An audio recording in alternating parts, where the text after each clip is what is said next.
உணர்த்தினார். நான் கண்பானவர்களே, ஆண்டவரிடத்தில் திரும்ப திரும்ப நான் கேட்டேன், இங்கே வந்த பிறகும் கேட்டேன்.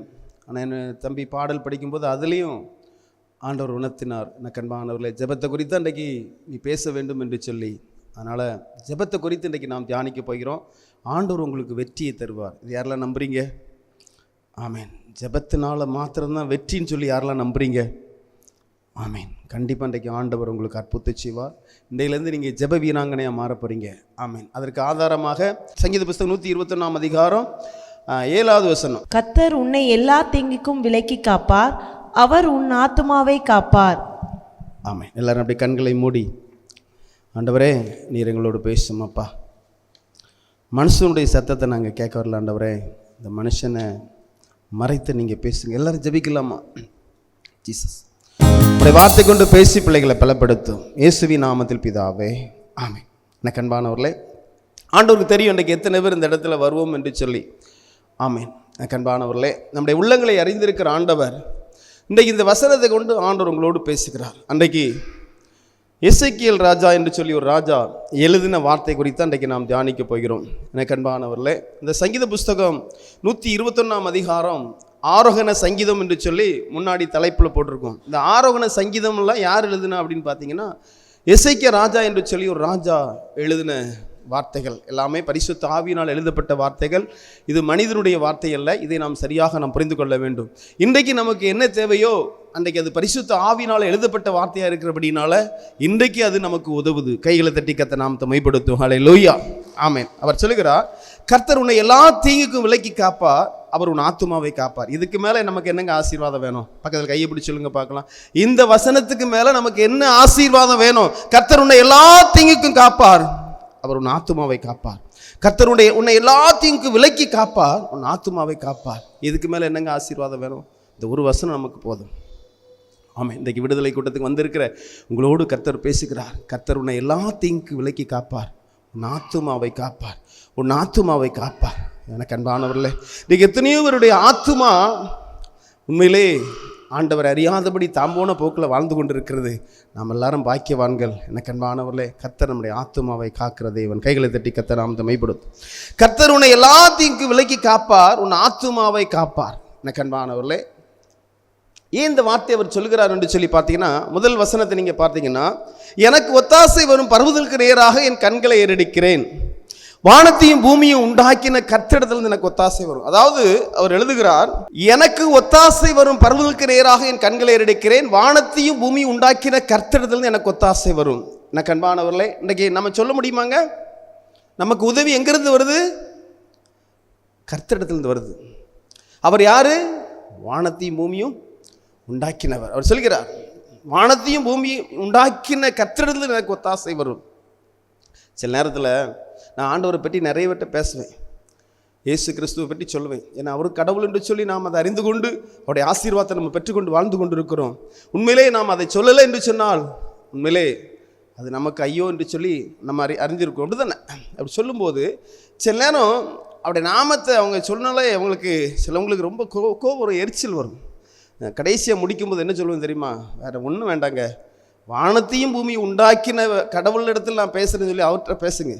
உலகத்தை உண்டாக்குனவர் யாரோ அவருக்கு நீர் எனக்கு உதவி செய்யுன்னு சொல்லுங்கய்யா, அப்படி சொல்லி நான் முடிப்பேன். ஏன் தெரியுமா? நம்முடைய ஆண்டவர் எல்லாவற்றையும் உண்டாக்கின ஆண்டவர். இதை யாரெல்லாம் நம்புறீங்க? சகலமும் அவர் மூலமாய் உண்டாயிற்று, அவரை இல்லாமல் ஒன்றும் உண்டாகவில்லை. புரியுதா உங்களுக்கு? யோவான் எழுதின சுவிசேஷம் 1ஆம் அதிகாரத்தில் இருக்கு. சகலமும் அவர் மூலமாய் உண்டாயிற்று. யார் மூலமா? இயேசு கிறிஸ்துவின் மூலமாய். அவரை இல்லாமல் ஒன்றும் உண்டாகவில்லை. அந்த வசனத்தை படிமா. யோவான் 1ஆம் அதிகாரம் 3ஆம் வசனம் தானே? 3 தானே? ஆமா. படி. சகலமும் அவர் மூலமாய் உண்டாயிற்று, சகலமும் அவர் மூலமாய் உண்டாயிற்று, உண்டானதொன்றும் அவராலே இல்லாமல் உண்டாகவில்லை. ஆமென். இன்னொரு வசனம் உண்டு பைபிள்ல, காண்கிறவைகளையும் காணாதவைகளையும் படைத்த ஆண்டவர் நம்முடைய ஆண்டவர். அதனால தான் அந்த சங்கீதக்காரன் சொல்றான், எனக்கு ஒத்தாசை வரும் பர்வதங்களுக்கு நேராக என் கண்களை ஏறெடுக்கிறேன், வானத்தையும் பூமியும் உண்டாக்கின கர்த்தரிடத்திலிருந்து எனக்கு ஒத்தாசை வரும். ஐயா நல்ல கவனமா கேளுங்க. நம்ம எந்த ஒரு விக்கிரகத்தையும் எந்த மனுஷனையும் வணங்கலை. இன்னைக்கு ஒரு யூடியூப்ல நான் ஒரு செய்தியை பார்த்தேன். ஒரு ஜாதி தலைவரை வணங்குறாங்க. அந்த ஜாதி தலைவர் சொல்றாரு, நாங்க எங்கள் தலைவர் எங்களுக்கு உதவி செய்வார்ன்னு சொல்லி, எங்களுக்கு அவர் விடுதலை தருவார்னு சொல்கிறாரு. யோசித்து பாருங்க, பார்க்கலாம். நம்மெல்லாம் பாக்கியவான்கள். ஏன் தெரியுமா? நம்ம வானத்தையும் பூமியும் உண்டாக்கின கர்த்தரை நாம் ஆராதிக்கிறோம். கைகளை தட்டி கர்த்தர் நாமத்தை மைப்படுத்துவோம். ஹல்லேலூயா, ஆமென். அதான் பைபிள் ஒரு வசனம் உண்டு, ஆண்டவரே உம்மை அல்லாமல் வேற ஆண்டவர்மார்கள் எங்களை ஆண்டார்கள், அவர்கள்லாம் செத்த ராட்சஸ்தர்கள், அவர்கள் எழுந்திரார். எனக்கு அன்பானவர்களே, நம்முடைய ஆண்டவர் மனிதனாய் பூமியிலே வந்து மனிதனுடைய பாவங்களுக்காக அக்கிரமங்களுக்காக ஒரு சொட்டு ரத்தம் இல்லாதபடி ரத்தத்தை சிந்தி அவர் மரித்து உயிர்த்தெழுந்த ஆண்டவர். அது மாத்திரமல்ல, பைபிள் ஒரு வசனம் உண்டு, தேவனை ஒருபோது ஒரு காலம் ஒருவனும் கண்டதில்லை, பிதாவின் மடியில் இருக்கிற ஒரே பேரான குமாரனை அவர் வெளிப்படுத்தினார் என்று சொல்லி யோவான் 1ஆம் அதிகாரத்தில் இருக்கு. அதுக்கு வியாக்கியானம் என்ன தெரியுமா? கடவுள் யார் என்று தெரியாதபடி ஜனங்கள் வாழ்ந்து தாம் போன போக்கில் வாழ்ந்து கொண்டிருக்கிறாங்க. அந்த கடவுளை அறிந்து கொள்ளும்படியாக தேவன் மாம்சத்தில் வெளிப்பட்டார். கைகளை தட்டி கர்த்தர் நாமத்தை மைப்படுத்தும். அவர் பேர் தான் இயேசு கிறிஸ்து. யாருக்கெல்லாம் புரியுது சொல்லுங்க பார்க்கலாம். அன்பானவர்களே, அந்த ஏசாயாவில் அந்த வசனத்தை உங்களுக்கு காமிக்க பாருங்க. ரொம்ப அருமையான ஒரு வசனம். ஏசாயா 26ஆம் அதிகாரத்துக்கு எல்லாரும் வாங்க பார்க்கலாம். அதில் அருமையான ஒரு வார்த்தை. அதில் வந்து இந்த ஏசாயா தீர்க்கதரிசி மூலமாய் நான் படிக்கிறேன், கவனமாக கேளுங்க. 13ஆம் வசனத்தில், எங்கள் தேவனாகிய கர்த்தாவே உம்மை அல்லாமல் வேற ஆண்டவர்மார் எங்களை ஆண்டார்கள், இனி உம்மை மாத்திரம் சார்ந்து உம்முடைய நாமத்தை நாங்கள் பிரஸ்தாபப்படுத்தும். அதாவது கிறிஸ்துவினுடைய வருகை குறித்து இந்த நீங்கள் 25-26ஆம் அதிகாரத்தில் பார்க்கலாம். ஆண்டவர் பூமிக்கு வர்றதை குறித்து அதில் அவரை குறித்து சொல்லப்பட்ட வசனத்தை பாருங்க. எங்கள் தேவனாகிய கர்த்தாவே உம்மை அல்லாமல் வேற ஆண்டவர்மார்கள் எங்களை ஆண்டார்கள், இனி உம்மை மாத்திரம் சார்ந்து உம்முடைய நாமத்தை பிரஸ்தாபப்படுத்தும். அவர்கள் செத்தவர்கள் ஜீவிக்க மாட்டார்கள், மாண்ட ராட்சசர்கள் திரும்ப எழுந்திரார்கள். ஏன் இந்த வார்த்தை போட்டுக்கு தெரியுமா? அவங்கெல்லாம் திரும்ப எழும்ப மாட்டாங்க.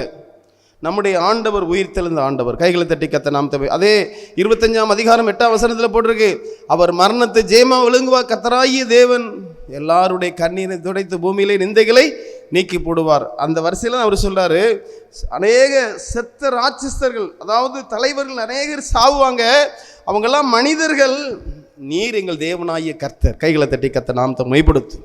அந்த ஆண்டவரை அறிந்து கொண்டு நாம் ஜெபிக்காதபடி நாம் வாழ்ந்தோம் என்று சொன்னால் உண்மையிலே நாம் எல்லாம் பரிதபிக்கப்பட்டவர்கள். இதை நாம் சரியாக நாம் புரிந்து கொள்ள வேண்டும்.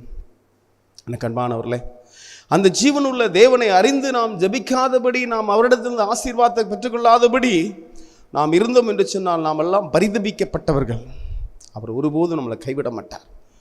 இது யாருக்கெல்லாம் தெரியும்? அவங்க மாத்திரம் கையை தூக்குங்க, பிசாசு வெக்கப்பட்டு ஓடிவான். சொல்லுங்க பார்க்கலாம். இயேசு ஒருபோதும் என்னை கைவிட மாட்டார். இயேசு என்னை ஒருபோதும் கைவிட மாட்டார். அதனால தான் அந்த சங்கீதக்காரன் சொல்கிறான், எனக்கு ஒத்தாசை வரும் பர்வதங்களுக்கு நேராக என் கண்களை ஏறெடுக்கிறேன், வானத்தையும் பூமியும் உண்டாக்கின கர்த்தரிடத்தில் எனக்கு ஒத்தாசை வரும். அதை சொல்லிட்டு தான் சொல்கிறார், உன் காலை தள்ளாட விட்டார் உறங்கார், இதோ இஸ்ரவேலை காக்கிறவர் உறங்குவதும் இல்லை தூங்குவதும் இல்லை.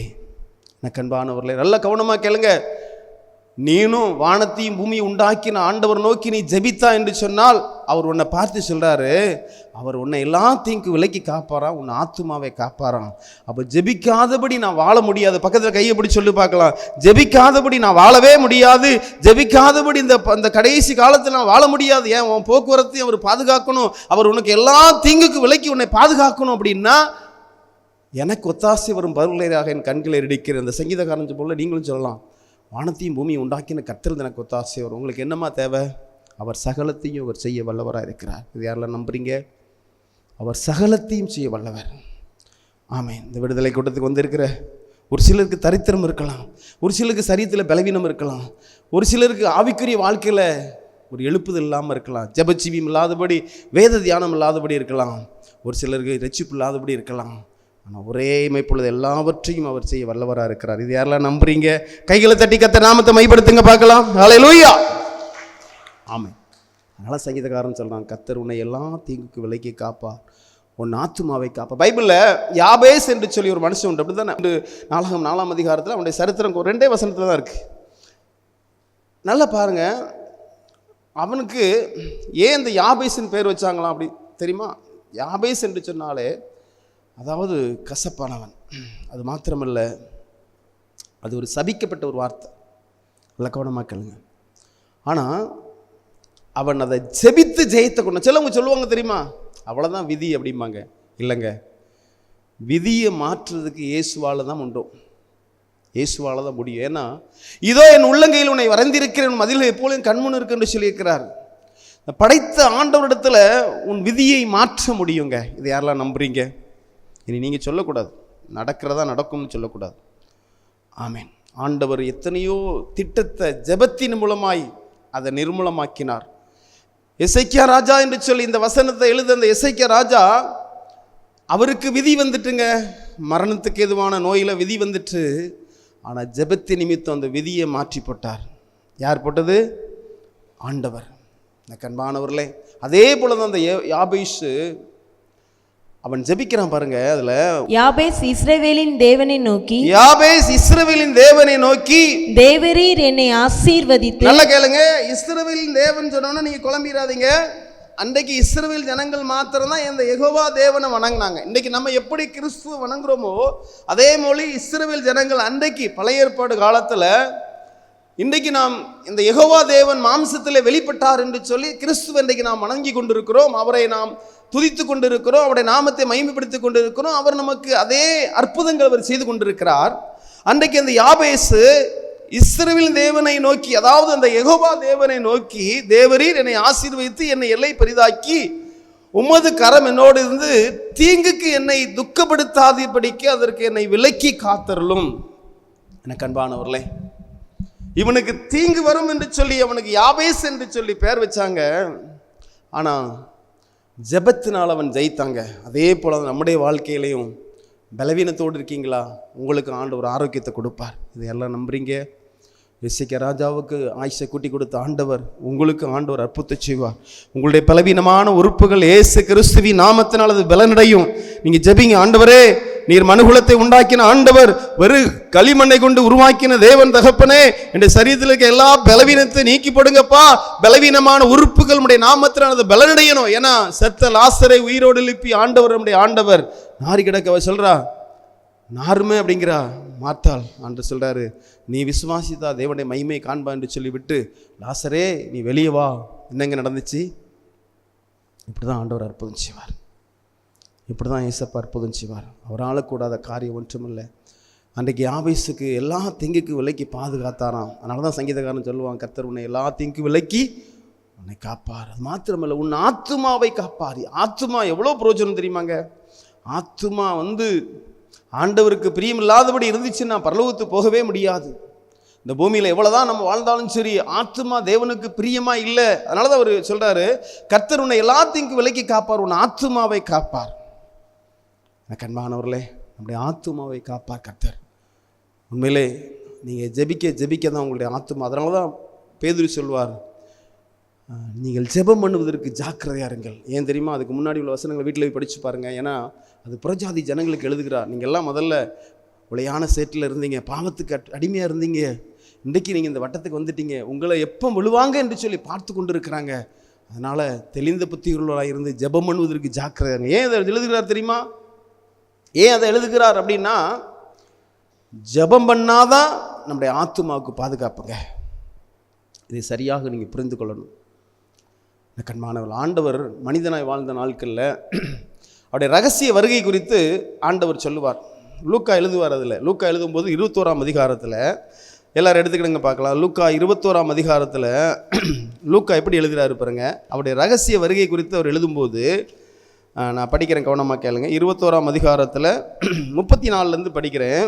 அதுக்கு முன்னாடி சொல்கிறார், வானமும் பூமியும் ஒளிந்து போய் என் வார்த்தைகளோ ஒளிந்து போவதில்லை. நல்லா கவனமாக கேளுங்க.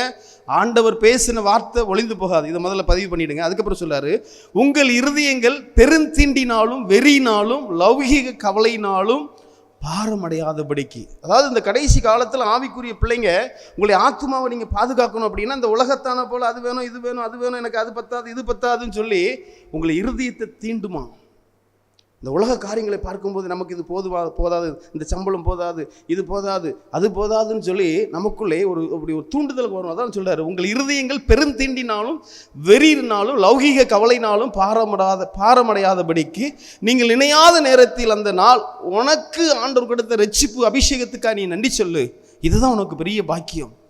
ரகசியவர்களை இதுதான் உன்னை மறுரூபமாக்கும். உன்னுடைய பணமோ உன்னுடைய ஆஸ்தியோ அது நரகத்தை கொண்டு போனாலும் அதுக்கு அடுத்த வசனம் அவர் சொல்றாரு, பூமியில் எங்கும் குடியிருக்கிற அனைவர் மேலும் அது ஒரு கண்ணியை போல வரும். ஆகையால் இனி சம்பவிக்க போகிற இவையெல்லாம் நீங்கள் தப்பி மனுஷகுமாருக்கு முன்பாக நிற்க பாத்திரவனாக எண்ணப்படுவதற்கு எப்பொழுதும் ஜெபம் பண்ணி விழித்திருங்கள். அப்போதான் நம்முடைய ஆத்மாவை பாதுகாக்க முடியும். இல்லைன்னா இந்த கிருபை நாட்களில் அவங்க அந்த அக்கா அப்படி இருக்காங்க, அந்த அண்ணன் எப்படி இருக்காங்க, அவங்க இப்படி வீடு கட்டியிருக்காங்க, இவங்க இப்படி வீடு கட்டியிருக்காங்க, அவங்க வீட்டில் அப்படி இருக்குது, இவங்க வீட்டில் அப்படி இருக்குது, அவங்க இவ்வளோ சம்பளம் வருது, இங்கே இவ்வளோ, அதுதான் பெருந்தீண்டி.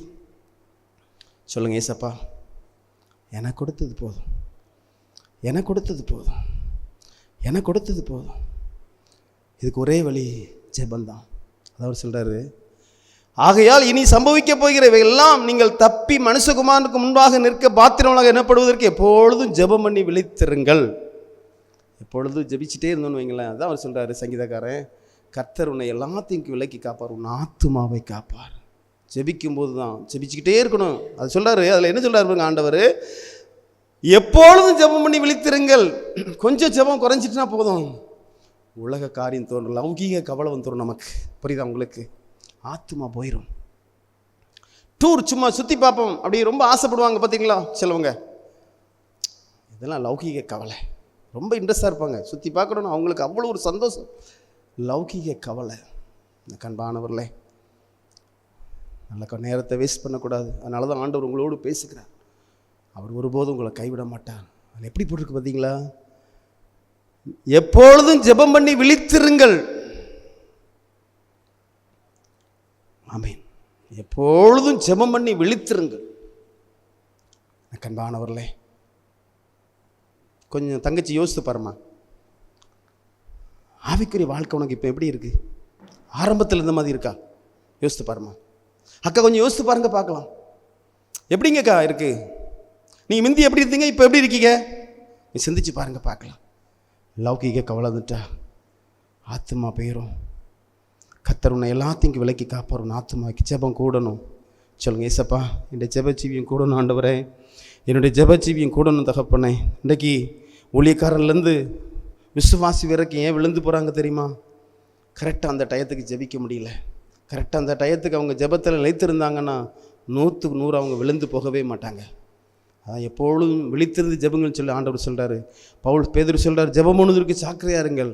பவுல் சொல்கிறாரு, ஜெபத்தில் உறுதியாக தரித்திருங்கள். என்னோட இடத்துல பவுல் சொல்வார், இடைவிடாமல் ஜெபம் பண்ணுங்கள். என்னோட இடத்துல சொல்வார், எப்பொழுதும் ஜெபம் பண்ணுங்கள். ஏன்? நம்முடைய ஆத்துப்பாவுக்கு பாதுகாப்பு. காலையிலையும் மத்தியானமும் எப்பொழுதும் நீ ஜெபத்தில் நிலைத்திரு பார்க்கலாம். உனக்கு லௌகீக கவலை வராது, உன் ஆத்துமா வேஸ்ட்டாக போயிடாது. எனக்கு அன்பானவர்களே, அதனால தான் இன்றைக்கி ஆண்டவர் இந்த வார்த்தை கொண்டு உங்களோடு பேசுகிறார்.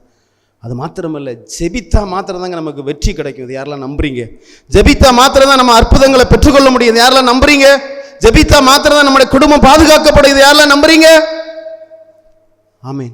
ஜெபித்தா மாத்திரம் தான் நம்முடைய குடும்பம் பாதுகாக்கப்படும், இல்லைன்னா பாதுகாக்கப்படாது. அதனால தான் ஆமோஸ் தீர்க்கதரிசி சொல்லுவார், கர்த்தரை தேடுங்கள் அப்பொழுதுதான் பிழைப்பீர்கள். கர்த்தரை தேடுங்கள். சங்கீதக்காரன் சொல்கிறான், கர்த்தரை தேடலுக்கு ஒரு நன்மையும் குறைவுப்படும். இன்றைக்கி பாருங்கள், இந்த இந்த இந்த கடைசி காலத்தில் எல்லாம் கம்ப்யூட்டர் அதுன்னு வந்து இப்போ ஜெபம் குறைஞ்சிட்டு, அப்படிதானே?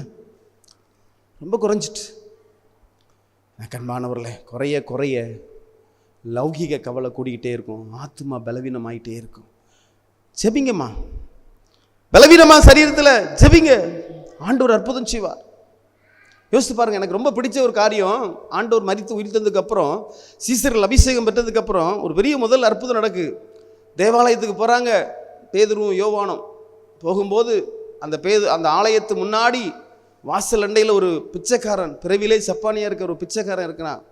அவன் பிச்சைக்காரனாக இருக்கிறனால வர்றவங்கள்ட்டெல்லாம் அவன் காசு கேட்குறான். இவங்களே ஒத்து பார்க்குறான்.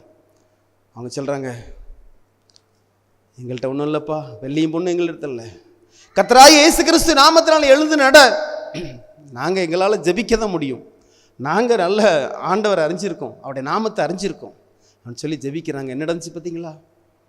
ஒரு பெரிய எழுப்புதல். அன்றைக்கு எத்தனை பேர் ரட்சிக்கப்பட்டாங்க பார்த்தீங்களா? இதுதாங்க நமக்கு இருக்கிற ஆயுதம். இதுதான் வெற்றியை தரும். நமக்கு மாத்திரமில்லை, மற்றவங்களுக்கும் ஆசீர்வாதத்தை கொண்டு வரும். எனக்கு அன்பானவர்களே, ஏதோ ஒரு ஊழியம், நானும் ஊழியம் செய்கிறேன், ஊழியம் கண்பானவர்களே, இன்றைக்கி அநேகர் அப்படி தானே இருக்கிறாங்க. குழப்புற ஊழியம், குழப்பி கொண்டு இருக்கிற ஊழியம் கணக்கு கொடுக்கணும் ஆண்டவரிடத்தில். ஜாக்கிரதை. அந்த ரங்கத்தில் நம்முடைய ஆத்துமாவை காத்துக்கொள்ளணும். யாரையும் வேதனைப்படுத்தக்கூடாது, யாரையும் புண்படுத்தக்கூடாது, யாருக்கும் துரோகம் பண்ணக்கூடாது. எனக்கு அன்பானவர்களே, ஆண்டவர் எனக்கு கற்றுக் கொடுத்தது யாருக்கும் நான் துரோகம் பண்ணக்கூடாது. இதுதான் ஆண்டவர் எனக்கு கற்றுக் கொடுத்துருக்கிறார். எனக்கு கண்டைக்கு பாருங்கள், பச்சை துரோகம். கடைசி காலத்தில் வாழ்ந்து கொண்டிருக்கிறோம். ஒரே வழி ஜெபம். ஜெபம்.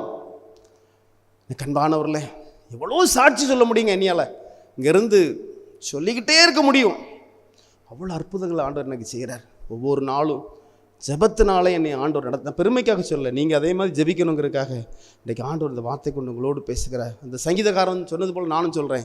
எனக்கு ஒத்தாசை வரும் பருவக்கரையாக என் கண்களை ஏறெடுக்கிறேன். வானத்தையும் பூமியும் உண்டாக்கின கர்த்தர் எனக்கு ஒத்தாசை வருது. இயேசு என்ற நாமத்தை நான் அறிஞ்சிருக்கிறேன். அவர் நாமத்தை அறிஞ்சு தான் அவரை தொழுது கொண்டு நான் ரட்சிக்கப்பட்டிருக்கிறேன். கிருபையினாலே விசுவாசத்தை கொண்டு ரட்சிக்கப்பட்டிருக்கேன். அதே ஆண்டவர் என்னை நடத்துகிறார். நீங்களும் அதே போல் இந்த இடத்துல நிறைய பேர் சாட்சி சொல்ல முடியும். அவ்வளோ அற்புதங்களை ஆண்டவர் செய்கிறார். ஆமென். இது யாரெல்லாம் நம்புறீங்க? பைபிளில் பாருங்கள், ஒரு ஜெப வீரனை குறித்து பார்க்கும்போது ரொம்ப சந்தோஷமாக இருக்கும். அதை குறித்து நம்ம தியானிச்சுட்டே இருக்கலாம். சொல்லுங்கள் பார்க்கலாம். பெரிய ஒரு ஜெப வீரன் இருக்கார் பைபிளில். யார் சொல்லுங்கள் பார்க்கலாம். சொன்னோம் அண்ணா? தானியேல். சரி, நிறைய பேர் சொன்னதுனால உங்களுக்கு பரிசு கிடையாது. ஒரு போல வாய் தானியல்னு வந்துச்சு. அதான் தெளிவாக கேட்டுச்சு. அந்த தானியலை குறித்து நம்ம பார்க்கும்போது பாருங்கள், அந்த தானியலுக்குள்ளே திடீர்னு சொல்லி அவன் ஒரு நீதிமான், அவன்கிட்ட ஒரு பாவம் பார்க்க முடியல. அவனுக்கு ஒரு பெரிய ஒரு சோதனை வந்துட்டு. என்ன சோதனை அப்படின்னா, தானியல் ஜெபிக்கக்கூடாது. இதுதான் ஒரு பெரிய ஒரு சோதனை. அவன் ஒரு ஜெப வீரன். அவனுடைய முன்பாகம் எப்படி இருந்துச்சு அப்படின்னா, அவன் ஜெபிக்காதபடி எந்த ஒரு வேலையும் செய்ய மாட்டான். நல்ல கவனமாக கேளுங்கம்மா. ஜெபிக்காதபடி நீங்கள் வேலை செய்தீங்க அப்படின்னா ஆசீர்வாதத்தை இழந்துருவீங்க. நல்ல கவனம். அக்கமார் கேளுங்க, தங்கச்சிமார் கேளுங்க. ஜெபிக்காதபடி நீ வீட்டு வேலை செய்தா ஆண்டோடைய ஆசீர்வாதத்தை நீ இழந்துருவான். இவன் ஒரு பெரிய ஒரு உத்தியோகத்தில் இருக்கிறான். இவன் அவனுடைய ஜெபிக்காதபடி இவன் எந்த வேலையும் செய்ய மாட்டான். அந்த அளவுக்கு தினந்தோறும் 3 வேளை ஆண்டோடைய பாத்துல தனிமையில ஜெபிக்கிறவன். அவனுடைய ஜீவியமே ஜெபம். அதனால தரிசனங்கள் ஆண்டவர் கொடுத்தார். கடைசி காலத்து குறித்தும் அந்திகிறிஸ்து ஆட்சி குறித்தும் எல்லாவற்றையும் குறித்து அவனுக்கு ஆண்டவர் காட்சி கொடுத்தார், தரிசனத்தை கொடுத்தார். காரணம் என்ன அப்படின்னா, அவன் ஒரு ஜெப வீரன். நல்ல கவனமாக கேளுங்க. அவனுக்குள்ளே ஒரு பெரிய, அவன் வாழ்ந்த நாட்கள் ஒரு பெரிய சோதனை. அதாவது அன்றைக்கு ஒரு சட்டம் வருது. என்ன சட்டம் அப்படின்னா, ராஜாவை தவிர வேற யாரையும் பார்த்து யாரையும் நோக்கி ஜோம்னக்கூடாதான். அப்படி ஒரு சட்டம். அப்படி நீங்கள் ஜோம்னீங்க அப்படின்னு தனிமையிலே நீங்கள் உங்கள் கடவுளை நீங்கள் ஜோம்னீங்க அப்படின்னா உங்களுக்கு மரண தண்டனை. அது கொடூரமான மரண தண்டனை. என்ன தண்டனை அப்படின்னா, சிங்கக்கபியில் கொண்டு போட்டுருவாங்க. என்ன நடந்துச்சு பார்த்தீங்களா? அந்த ராஜாவும் கையெழுத்து போட்டார், தேசாதிபதிகள்லாம் சொன்ன உடனே. ஆனால் அந்த கையெழுத்து போட்டது அறிந்தும், ராஜா கையெழுத்து போட்டார், கண்டிப்பாக நம்ம ஜெபித்தோம் அப்படின்னா கண்டிப்பாக நமக்கு மரண தண்டனை உண்டு. ஆனால் என்ன நடந்துச்சு தெரியுமா? என்ன நடந்துச்சு யோசித்து பாருங்க, பார்க்கலாம். அவன் ஜெபிக்கிறான், சிங்கக்கபியில் போட்டாங்க. தேவன் தம்முடைய தூதனை அனுப்பி அவனுக்கு ஒரு சேதம் வராதபடி பாதுகாக்கிறார். கைகளை தட்டி கர்த்தர் நாமத்தை மேம்படுத்து. அதனால தான் சங்கீதக்காரன் சொல்கிறான், கர்த்தர் உன்னை எல்லா தீங்கு விலக்கி காப்பார், உன் ஆத்துமாவை காப்பார், எந்த ஒரு சேதம் வராதபடி. யோசித்து பாருங்க, பார்க்கலாம். சிங்கத்தின் வாயை ஆண்டவர் தம் தூதனை கொண்டு வாயை கட்டி போட்டாராம். யோசித்து பாருங்க, பார்க்கலாம். இப்படி தாங்க ஆண்டவர் அற்புதம் செய்வார். கைவிடப்படுறது போல இருக்கும், ஆனால் கைவிட மாட்டார். இது யாரெல்லாம் நம்புறீங்க? ஆமீன். அந்த பாதையில் போகும்போது கொஞ்சம் கஷ்டமாக தான் இருக்கும், ரொம்ப கஷ்டமாக இருக்கும். அதனால தான் பைபிளில் ஒரு வசனம் உண்டு, நெடுங்காலமாக காத்திருக்கிறது இருதயத்தை நிச்சயமாக இலக்கிய பண்ணுமா, அது விரும்பினது வரும்போது எப்படி இருக்கும்? ஜீவ விருட்சம் போல இருக்குமா. இப்போ எங்கள் அக்காலாம் ஆரம்பத்தில் இங்கே வந்த நாளிலே முழு ரஜபத்துக்கு வந்திருந்தானா அவள் பெரிய இன்னைக்கு ஒரு நல்ல ஒரு ஊழியக்காரியாக மாறியிருப்பாள். இந்த முழு ரஜபத்துக்கு கலத்தனம் பண்ணுவாள். அது பணின்ற வரைக்கும் தான் நடக்கும். நான் அன்றைக்கி யோசித்தேன், இவளுக்கு எவ்வளோ ஆண்டவர் அழகான குரலை கொடுத்துருக்காரு. எப்படி குரல் தெரியுமா? போன வாரம்லாம் படித்த பாட்டு அது யாராலையும் படிக்க முடியாது. அவளே அவளை ஆவிக்குரிய வாழ்க்கையை கெடுத்துக்கிட்டா. அவள் இந்த இரவு ஜபத்துக்கு சரி இங்கே நடக்க ஒரு 12 வீட்டில் இருந்தாலும் 12 மணி வரைக்கும் நம்ம விழிச்சு தானே கிடப்போம், தூங்குவோம் சொல்லிட்டு அந்த கூட்டத்துக்கு கரெக்டாக வந்திருந்தானா இன்றைக்கி அவளுக்கு இன்னைக்கு உண்மையிலே இவருக்கு இந்த இடத்துல செய்தி கொடுத்துருக்கலாம். எல்லா தகுதியும் இருக்க வட்ட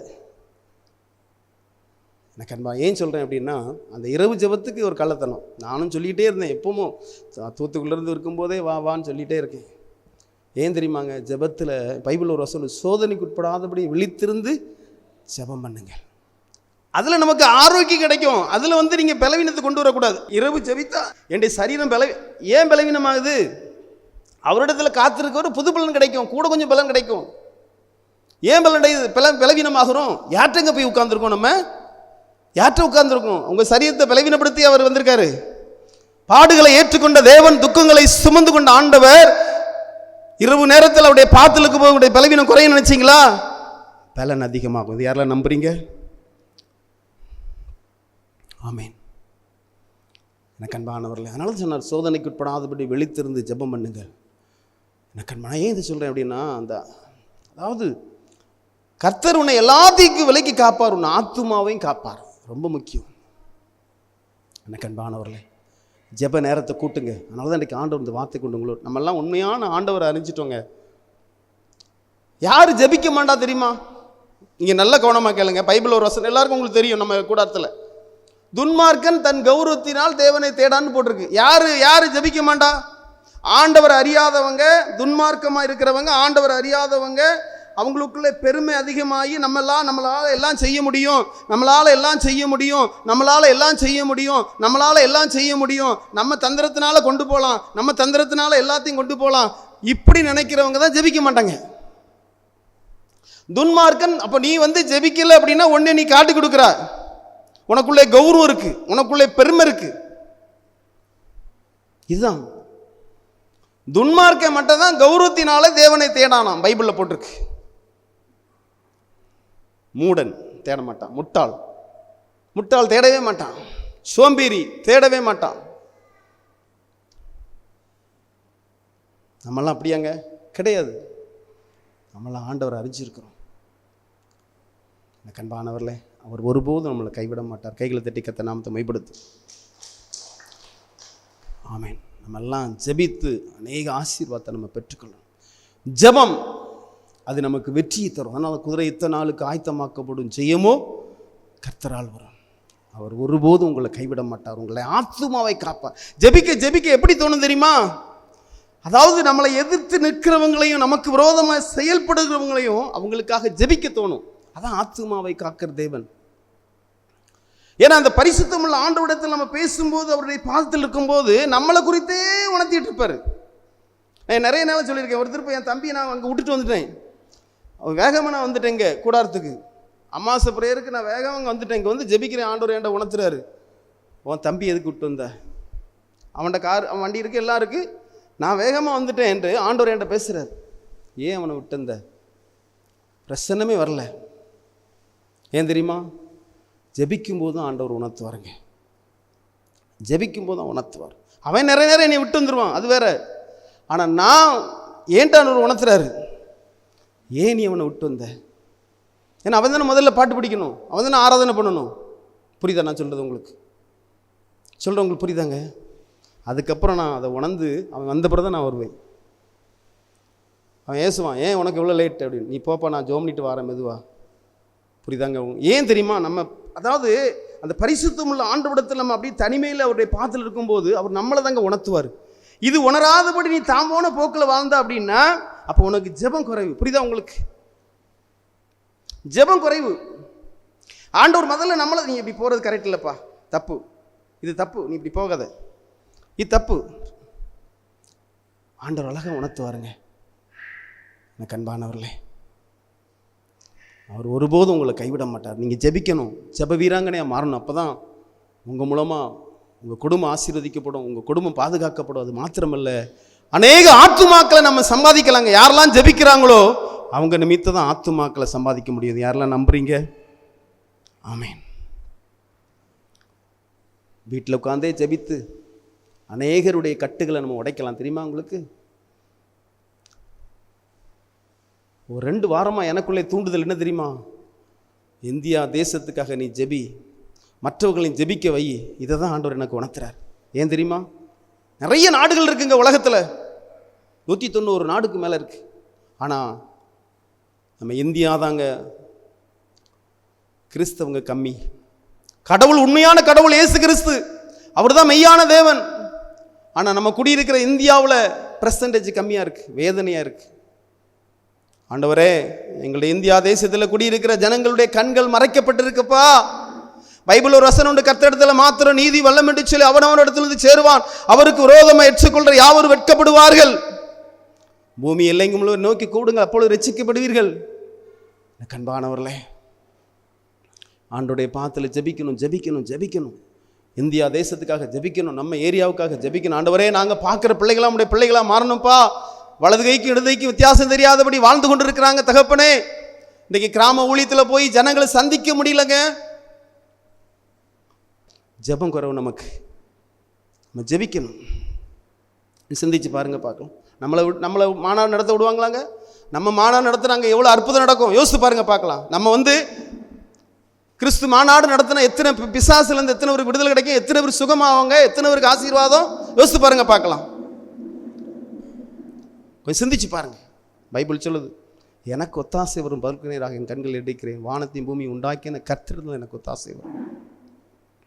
ஜெபிங்கம்மா, பயப்படாதீங்க. நம்முடைய ஆண்டவர் நமக்கு துணை நிற்பார். யாரெல்லாம் நம்புறீங்க சொல்லுங்கள். நான் ஜெபிக்கும்போது ஆண்டவர் எனக்கு துணை செய்வார். நான் ஜெபிக்கும்போது அவர் எனக்கு அற்புதம் செய்வார். நான் ஜெபிக்கும்போது எனக்கு விடுதலை கொடுப்பார். நான் ஜெபிக்கும்போது எனக்கு சுகத்தை கொடுப்பார். நான் ஜெபிக்கும்போது என்னுடைய தரித்திரத்தை நீக்கி போடுவார். அவர் எல்லாத்தையும் விலக்கி காப்பார். என்னுடைய போக்குவரத்தையும் பாதுகாப்பார். என்னுடைய ஆத்துமாவை காப்பார். எல்லாரும் எழுந்து நிற்கலாமா? ஆமேன். தேவ சமூகத்தில் ஒப்பு கொடுங்க. ஆண்டவரே, நேரத்தை நான் வேஸ்ட் பண்ண மாட்டேப்பா. இனி நான் ஜெபித்து நான் ஜெயத்தை பெற்றுக்கொள்வேன் ஆண்டவரே. ஆமேன். அப்படி கொஞ்ச நேரம் தேவ சமூகத்தில் ஆண்டவர் நோக்கி பாருங்க, பார்க்கலாம். ஆண்டவரே, நான் இனி நேரத்தை வேஸ்ட் பண்ண மாட்டேப்பா.